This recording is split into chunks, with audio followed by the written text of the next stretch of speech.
The Mobile Content Simulator is an excellent addition to the toolset within Flash Professional CS6. In this lesson, we'll provide an overview of this usage of this new tool. So here I have a document open, and it's set to target Air 3.2 for Android.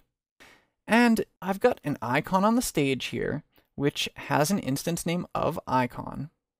And then in my Actions layer, if we go to Window, Actions to bring up the Actions panel, we can see that I've used a basic code snippet from Flash Professional CS6 to handle the transform gesture event of type gesture zoom. So basically pinch and zoom on mobile devices.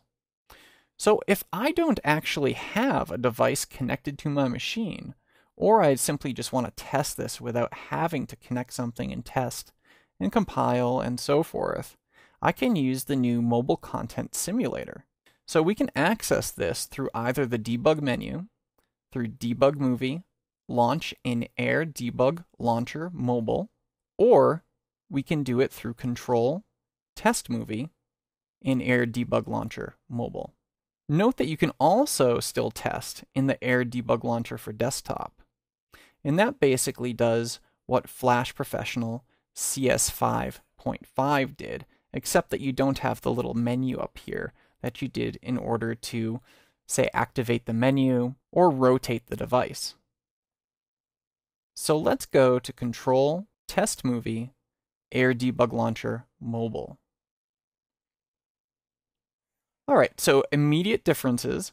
We get that device menu back here, which allows us to invoke the various menu buttons in the case of Android, or to rotate left and rotate right if we've set that up to be available. But it's also opened up for us this Content Simulator. So the Mobile Content Simulator allows access to those buttons as well. So menu, back, and search. And remember, this is Android specific. These aren't going to work on an iPhone or an iPad. But we've also got the ability to adjust things based on the accelerometer. So we can simulate accelerometer events by simply grabbing this device and shifting it around.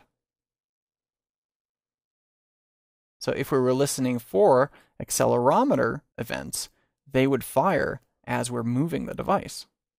We can also reset all of the properties, X, Y, and Z, and we can change the settings for this. So using something like auto orientation and setting the threshold for degrees in which to tilt in order to activate that auto orientation.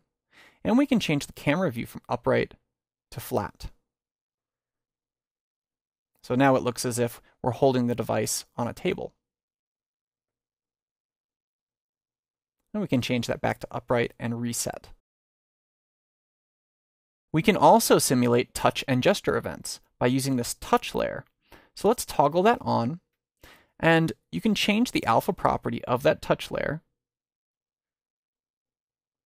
And you can simulate a variety of touch events. So we have click and drag, press and tap, two-finger tap, and also gestures such as pan, rotate, zoom, and swipe. Now remember, I have a listener on the stage for a gesture event of type zoom. So let's see how that works. When we choose zoom, we get the instructions to click to place the first touch point, move the mouse to another position, and then press down and drag to simulate. So to do that, you do exactly as it says. Maybe I can simulate one finger press here and one here. And then as I pinch and zoom, you can see that the scale of that object adapts as it should. We can use this for rotation, pan, swipe, all of these different gestures and touch events. So it's really useful. We can also test for geolocation events. So if we want to emulate a certain geolocation position based on latitude, longitude, and so forth, we can just tap these numbers in and send them to the device. If the device is listening for these things, it will react in the way that we've coded it to react. To close the simulator, you simply close your mobile project window, and it goes away as well. So this has been an example of how to access and use the Mobile Content Simulator to emulate a device using Flash Professional CS6.